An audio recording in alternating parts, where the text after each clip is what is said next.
अच्छा, इसी से रिलेटेड मेरा भी थोड़ा सा एक सवाल की शक्ल में एक तज़िया है, जी जी तो वो मैं पेश करना चाहता हूँ। सबसे पहले मैं बता दूं कि जावेद अहमद गामदी साहब जो हैं वो इस वक्त एक मारूफ आलिम दीन, स्कॉलर और बड़ी प्रोमिनेंट शख्सियत है। मैं ख़ुद उनसे मुलाकात भी मेरी रही है, मैंने उनकी लाइब्रेरी में भी काम किया है, मैं उनकी बहुत रिस्पेक्ट भी करता हूँ, इज़्ज़त भी करता हूँ। मैंने उनसे एक चीज़ सीखी है, वो कहते हैं कि मुझे उन लोगों से बड़ी मोहब्बत है, बड़ा प्यार है जो मेरे नज़रियात का तनकीदी जायज़ा लेते हैं। गुड, तो यूँ समझ लीजिए कि बहुत मैं खूब। उनकी मोहब्बत का एक हाँ तालिब समझ लीजिए। तो इस हवाले से मैंने उनकी किताब है मीज़ान। मीज़ान उनकी एक लिहाज से ना बुनियादी किताब है। बुनियादी किताब में जब वो एक टॉपिक है कि खुदा की ज़ात को साबित कैसे करना है। अब ये मजहबी लोगों का मसला होता है कि उन्होंने खुदा के वजूद को साबित करने के हवाले से कुछ साइंसी अंदाज भी इख्तियार करना होता है।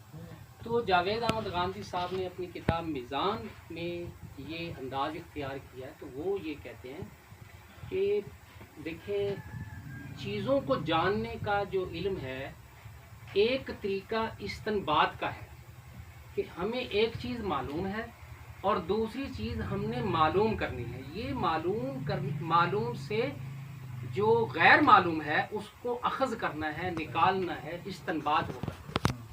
तो खुदा की ज़ात के हवाले से वो ये बताते हैं कि जब हम इस पर गौर करते हैं तो यहाँ जब ग्रेविटेशनल फोर्स हमें दिखाई नहीं देती, नज़र नहीं आती, लेकिन उसके असरात इतने ज़्यादा हैं कि हम हर तरह से उसको प्रूफ कर सकते हैं। अब गांधी साहब कहते हैं कि ये एक फैक्ट है, ये एक हकीकत है, ये मानी हुई चीज़ है। जैसे यहाँ इस्तिंबात हुआ है, हम यहीं से वो उठा के आगे जाते हैं। वो कहते हैं कि खुदा ताला के ज़ात के हवाले से जब हम जायज़ा लेते हैं, ये जायज़ा लेते हुए वो कहते हैं कि हम पूरी कायनात को देखते हैं, उसमें हमें महसूस होता है कि बड़ी मुनज़्ज़म तरीके से ये चल रही है, इसके अंदर बड़ी मानवियत है, इसमें बड़ी मकसदियत है।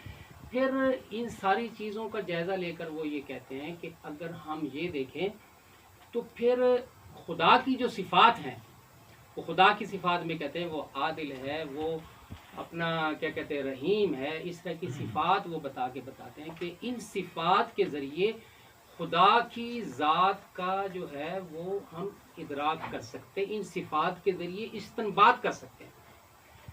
ये उनका मौक़िफ़ है। इफ्तिखार साहब से मैं चाहूँगा कि क्या ये मौक़िफ़, क्योंकि आपने उनको बहुत पढ़ा है, तो मैंने उनका ये मौक़िफ़ बयान करने में कोई इसमें चीज़ रह गई है?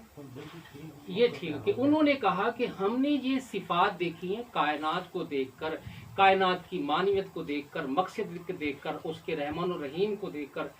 अब उसकी ज़ात हमें चाहे बराह रास्त नज़र ना आए, लेकिन जैसे ग्रेविटेशनल फोर्स नज़र नहीं आती, इसी तरह हम उसे मानते तो हैं, नज़र ना आना एक मसला और है, लेकिन मानने के शवाहिद मौजूद हैं। इसी तरह खुदा की ज़ात के जो सिफ़ात हैं वो कायनात में इसी तरह हैं जैसे ग्रेविटेशनल फोर्स है। अब उसने इसको बराबर करके कहा है कि जब हम सिफ़ात को मान लेते हैं तो ज़ात को भी मान लेते हैं। और ज़ात और सिफ़ात के हवाले से गांधी साहब ये कहते हैं कि ज़ात सिफ़ात के बगैर मुमकिन नहीं है, ज़ात सिफ़ात के बगैर मुमकिन नहीं, इसे साबित ही नहीं किया जा सकता। अच्छा, अब थोड़ा सा मैं आप बताता हूँ कि मेरा जो उनका ये है कि खुदा है या नहीं है, मैं इस पर बहस नहीं कर रहा, मैं उनके तर्ज़ इस्तिदलाल की बात कर रहा हूँ कि वो तर्ज़ इस्तिदलाल में जहाँ मुझे उनकी शेडिंग में फ़र्क आ रहा है वो ये है कि देखें, खुदा की ज़ात के हवाले से जब हम डिस्कशन करते हैं तो ये आप फ़लसफ़े के हज़रात बैठे हुए हैं, तो ये मेटाफिज़िक्स का एक टॉपिक है, ठीक है जी, मेटाफिज़िक्स का एक टॉपिक है। और जब हम ग्रेविटेशनल फोर्स की बात करते हैं तो ये फिज़िक्स का टॉपिक है। अब यहाँ की मिसाल उठा के गांधी साहब ने, यानी फिज़िक्स की मिसाल से उसकी मुमासलत करने की कोशिश की है। मैं ये समझता हूँ कि मंतकी एतबार से ये तर्ज़ इस्तिदलाल में एक तरह की गलती महसूस करता हूँ मैं ज़ाती तौर पर। और मजहबी हजरात ये तकरीबन, जैसे मुफ्ती शुमाइल तिरमिज़ी साहब की भी बात, जैसे इफ्तिखार साहब ने कहा कि जब वो कहता है कि ये एक कौन सी हकीकत है? गैर मादी है। गैर मादी हकीकत है भाई। वहाँ गैर मादी तो कोई चीज, जब जिससे आप गुफ्तगू कर रहे हैं उससे तो आप मादे वाले बंदे से बात कर रहे हैं ना। हाँ। वो तो ऐसी गैर मादी चीजों को मानता नहीं है, आप फिर उसको आप तो उससे ये कैसे- मजहबी हजरात जब इस तरह करते हैं तो उसके लिए एक मसला बन जाता है कि वो मिसाल उन्होंने ग्रेविटेशनल फोर्स को फिजिक्स से उठाया और खुदा, अच्छा लगा लें बात हिसाब के, गांधी साहब ने अगर ये कहा है कि खुदा की ज़ात की ये सिफात जो हैं ये बिल्कुल साबित शुदा हैं, हम कायनात में जाते रहते हैं, कि क्या इस वक्त के जो मेटाफिजिक्स और फिजिक्स वाले क्या इस बात को जानते हैं कि जो खुदा की सिफात जो अदल है, तो वो अदल को फिजिक्स में कहीं, ये साइंटिस्ट जो है या थ्योरेटिकल साइंस के लोग भी अदल को नहीं जानते। ये जो गांधी साहब खुदा की सिफात कह रहे हैं, साइंस की दुनिया में इसका कोई भी ये ऐसी स्टेबल नहीं है कि लोग उसे जानते हो, साइंटिस्ट उसे नहीं जानते।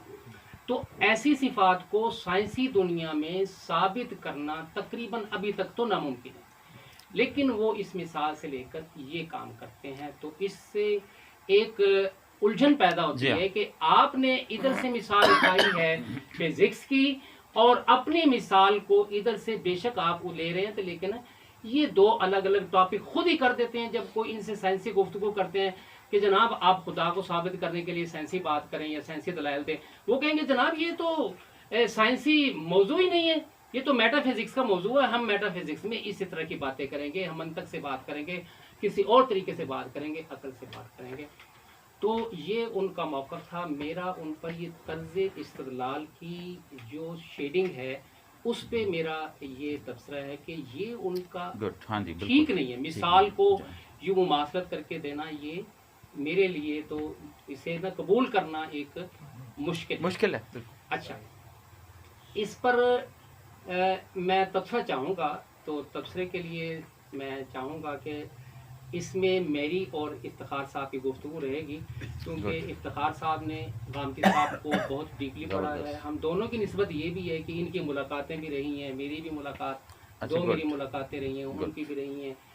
तो ये जो मैंने आपके सामने गुजारिश की है, अब इस पर आप थोड़ा सा तबसरा कर लें कि आपका तज़किया। मैं आप लोगों को मुबारकबाद देना चाहता हूँ कि आपने बड़ी अच्छी एक इल्मी नशस्त बर्पा की है और मौजूदा दौर में, और ये जो आपने कुछ तनकीदात पहले भी आपने की हैं और आज भी आपकी तनकीद सामने आई है, तो मैंने पहले भी अर्ज़ किया था कि मंतकी लिहाज से ये दुरुस्त है। आपकी तनकीद मेरे लिहाज से जो मैं समझता हूँ, जितना मुझे इल्म है, कि इसलिए दुरुस्त है कि गांधी साहब यहाँ पे उसी मंतकी एक इस्तदलाल की गलती में मुब्तला थे जिसकी तरफ आपने इशारा किया है। तो वजूद बारी तारा के हवाले से मेरा अपना बड़े अरसे से ये कहना है कि नकली इस्तदलाल से मुमकिन नहीं है साबित करना। हम अगर मानते हैं तो हमारे ईमान की बात है, जी। नबी सल्लल्लाहु अलैहि वसल्लम के फरमाने से हम मानते हैं। तो इसमें ये जो आपने तनकीद की है ना, ये बिल्कुल ठीक है कि एक फिजिक्स का मसला उठाया और मेटाफिजिक्स का मसला उससे साबित कर जोड़ दिया। हाँ जी, शुरू कर दी। वो जुमला जो गांधी साहब का आपने बयान किया है कि वो कहते हैं जी सिफात वो ज़ात के बगैर होती है। ज़ात और सिफात का मामला इस तरह एक दूसरे के लिए लाज़िम मलज़ूम है कि अगर हम उनके इस जुमले को पलटा दें, अगर मैं ये कह दूं कि सिफात ज़ात के बगैर मौजूद नहीं हो सकती, हाँ, तो वो भी 100% वही बात है जी। हाँ जी, लाज़िम मलज़ूम है। यानी ये ज़ात और उसकी सिफात ये इस तरह एक दूसरे से लाज़िम मलज़ूम है कि अगर मैं ये कह दूं कि जो सिफात है वो ज़ात के बगैर मौजूद नहीं हो सकती, तो लिहाजा जो ज़ात के बारे में आप बात कर रहे हैं वो तो आपके हिता अदराक से मावरा कोई हस्ती है। तो मेरे ख्याल में आपका ये नुक्ता नज़र मंतकी लिहाज से ज़्यादा दुरुस्त है। गुड। अच्छा, इसमें मैं थोड़ा सा मज़ीद इजाफा करना चाहूँगा कि देखें गांधी साहब ने यहाँ क्या किया है कि देखें कायनात के अंदर जो ग्रेविटेशन फोर्स के ज़ात है ना वो बिल्कुल मौजूद है। यानी फल्कियात के जितने भी मैटर है, मैटर की ये सिफ्त है ना, यानी कि ग्रेविटेशन फोर्स क्या है, वो ज़ात तो हमें नज़र आती है, सिर्फ उसकी सिफात जो ग्रेविटेशन फोर्स है हाँ, उसका हमें पता चला है, हाँ, मौजूद थी जी, लेकिन ज़ात तो बिल्कुल भाई वाज़े है। और गांधी साहब ये कहते हैं कि सिफात सामने है और ज़ात हमने साबित करनी है। भाई मैं मगनातीस की मिसाल देता हूँ, मैग्नेट है वो ज़ात है, अब उसकी खींचना सिफ्त है। हाँ, ठीक है। हाँ जी।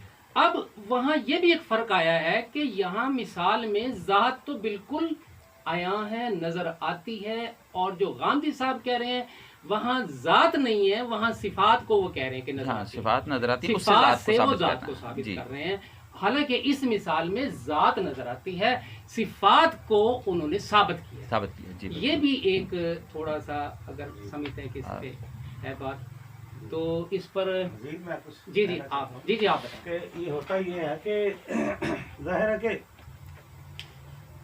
استدلال کا جو معاملہ ہوتا ہے نا، اس میں منطق اور لاجک ہی ہمارے ٹولز ہیں، ہمارے جو آلات ہیں جن کے ذریعے ہمیں اپنی بات کو ثابت کرنا ہوتا ہے، لیکن استدلال کی بہت ساری غلطیاں ایسی ہوتی ہیں جن سے بہت سارے لوگ واقف نہیں ہوتے، تو اس طرح کی جو بات ہوتی ہے نا، اسے تحقق معنی ادعا کہا جاتا ہے کہ بس یہ میں نے جو کہہ دیا ہے بس آپ اس کو مان لو جی ہاں جی بس، ہاں اس طرح کا میرا فرمایا۔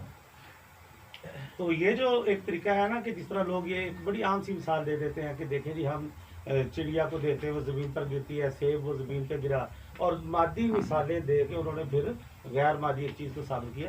تو ایک بڑا مشہور مفکر تھا جولین ہکسلے، اس نے کہا کہ یہ جو ہمیں مثالیں دیتے ہیں نا، تو یہ اس لیے ساری مثالیں بیکار ہیں کہ کائنات یہ چیزیں بنتی ہوئی ہم نے دیکھی ہیں، کائناتیں بنتی ہم نے نہیں دیکھی، یعنی جس بنیاد پہ آپ ایک دوسری چیز نکال رہے ہیں وہ آپ کے سامنے ہے، تو جی اس طرح کا معاملہ ہوتا ہے استدلال کی دنیا میں۔ تو مزید جی میں ایک حضرت امام ابو حنیفہ کا مناظرہ مشہور ہے تاریخ میں، جی سب لوگوں نے پڑھا ہی ہوگا، ایک مجلس سے مناظرہ ہوا، بادشاہ کا دربار مقام تھا جہاں مناظرہ ہونا تھا، ملک پہنچ گئے، امام ابو حنیفہ نہ پہنچے، جیسے ہوتا ہے مجھے بھاگ گیا یہ ہو کہ نہیں ہوگا، کبھی بلایا نہیں آیا، تو امام ابو حنیفہ بہت لیٹ پہنچے، تو مناظرہ تو بعد میں شروع ہونا تھا، پہلے انہوں نے پوچھا کہ آپ اتنے دیر کیوں ہو رہی ہے، آپ کو وجہ کیا تھی دیر کیوں ہو رہی ہے؟ انہوں نے کہا جی وہ میرا چونکہ جہاں سے میں نے آنا تھا وہ دریا کے اس پار مقام تھا، میں نے آنا تھا، تو میں دریا پہ پہنچا تو کوئی کشتی نہیں تھی جس پہ میں سوار ہو گیا پار کرتا میں آتا، تو میں نے دیکھا اچانک ایک درخت اپنے آپ کٹنا شروع ہوا، اس کے اپنے آپ تختے بنے، وہ دریا میں آ گئی، میں اس پہ بیٹھا میں آ گیا۔ ملک نے کہا کیا تو چپلوں والی باتیں کر رہے ہیں، یہ بتا کیسے پاسبل ہے کہ کشتی اپنے آپ بن جائے؟ تو امام ابو حنیفہ نے کہا جب کشتی اپنے آپ نہیں بن سکتی تو یہ اتنی بڑی کائنات کیسے وجود میں آ گئی؟ تو میں یہ کہنا چاہ رہا ہوں کہ آپ جو ویسے تو غامدی صاحب سے میں بھی بہرحال اختلاف کرتا ہوں، لیکن اگر انہوں نے اس استدلال کیا ہے تو اس استدلال میں اس استدلال میں کیا فرق ہے؟ اگر انہوں نے گریویشنل فورس سے استدلال کیا ہے تو امام ابو حنیفہ نے بھی تو ایک مادی چیز سے استدلال کیا ہے، امام ابو حنیفہ نے بھی تو ماں باپ اتحاد کو طبیعت سے ثابت کیا ہے۔ جی ابھی میں گزارش کر رہا ہوں کہ ہماری یہ محفل جو ہے یہ ذرا تھوڑا سا مذہبی پیرامیٹر میں نہیں ہے، ایک تو پہلی بات یہ ہے کہ کچھ اسٹینڈرڈ آف جو کہہ لیں کہ علم کے ہیں، جیسے کہ منطق ہے، استدلال ہے، ہم اس کی بات کر رہے ہیں، یہ ہمارا ٹاپک نہیں ہے کہ خدا ہے یا نہیں ہے، بلکہ میں یہ سمجھتا ہوں کہ ڈاکٹر اسرار صاحب نے جو بات کی ہے وہ یہ کہتے ہیں کہ جب آپ یہ کوشش کرتے ہیں کہ سائنس سے منطق سے خدا کو ثابت کریں تو بھائی ایسا نہیں ہو سکتا، وہ یہ کہتے ہیں، بہت سارے یعنی کہ مسلمان ایسے کہتے ہیں۔ اس پہ مثال کے طور پر اب اگر دیکھیں کہ اگر صحابہ کرام نے جو اگر رسول پاک صلی اللہ علیہ وسلم کو مانا ہے، اللہ کو تو پہلے بھی مانتے تھے، تو انہوں نے ماننے کے جو طریقے ہیں کیا وہ سارے اس طرح استدلال سے نہیں، انہوں نے مانا ہے کسی اور انداز میں مانا ہے۔ تو مذہب کی دنیا ماننے کی دنیا ہوتی ہے، وہاں استدلال کی اتنی بلندی پر جا کر آپ اگر ماننا چاہیں گے تو وہ تو پھر بڑے مسائل کا سامنا ہوتا ہے، پھر اس دنیا میں جانے کے لیے آپ کو ان پیرامیٹر سٹینڈرڈ کا ساتھ دینا۔ میری جو گفتگو ہے، میری جو تنقید ہے وہ پیرامیٹر کے استعمال کی ہے، خدا کے ہونے نہ ہونے پر میں بات نہیں کر رہا، یہ میں پہلے بتا دوں آپ کو کہ میں یہ استدلال نہیں کر رہا کہ ان کا یہ استدلال خدا کو ثابت نہیں کرتا، میں یہ بات نہیں کر رہا، بلکہ میں کہہ رہا ہوں کہ ان کے طرز استدلال کا جو معاملہ ہے اس میں منطقی غلطی ہے میرے نزدیک، ٹھیک ہے نا؟ ورنہ ڈاکٹر اسرار صاحب نے کہہ دیا کہ ٹھیک ہے یہ بات ماننے میں کوئی حرج نہیں ہے۔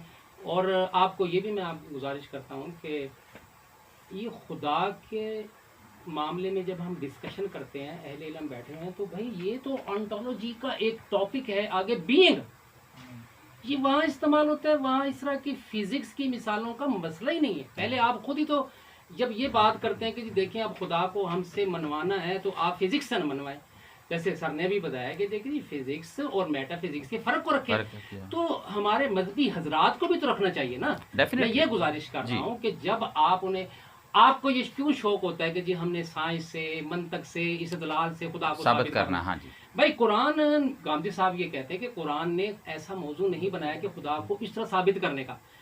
قرآن اور مسلمان اور مذاہب یوں سمجھتے کہ آپ انڈرسٹوڈ سمجھ لیں کہ خدا ہے، اب اس کے آگے بات کریں خدا کیا کہتے ہیں. جی بالکل ٹھیک ہے، اسے ثابت کرنے کے حوالے سے بات نہیں کرتا، ثابت شدہ وہ اس طرح کی بات ہوگی. تو ہمارے جی وہ جو آپ کی بات ہے نا سر، وہ ایک مذہبی حوالے سے ہے. شاید یہ ہم بعد میں بھی کر سکتے ہیں کہ میں کیونکہ اتنا طویل نہیں کرنا چاہتا، اس سے سم اپ کرنا چاہتا ہوں. تو اس تبصرے پر اور کسی ساتھی کا جو میں نے بات کی ہے، میں نے تنقید کی ہے، تنقید پر بھی تنقید ہو سکتی ہے. تو یہ ایک کھلا فورم ہے. تو آپ اگر مزید چاہیں تو پھر میں اسے بالکل اس کو وائنڈ اپ کروں گا، اس کو ختم کروں گا، اور پھر ہماری کھلی محفل. جی آپ اس میں میں آپ ہی کے جو بنیادی غلطی طرز استدلال کی جو آپ نے بتائی ہے، جی جی اس پر میں اسی کانٹ کا ہی حوالہ دوں گا. جی جی کانٹ نے بھی بیسیکلی جو ہے نا اس کو دو حصوں میں تقسیم کیا.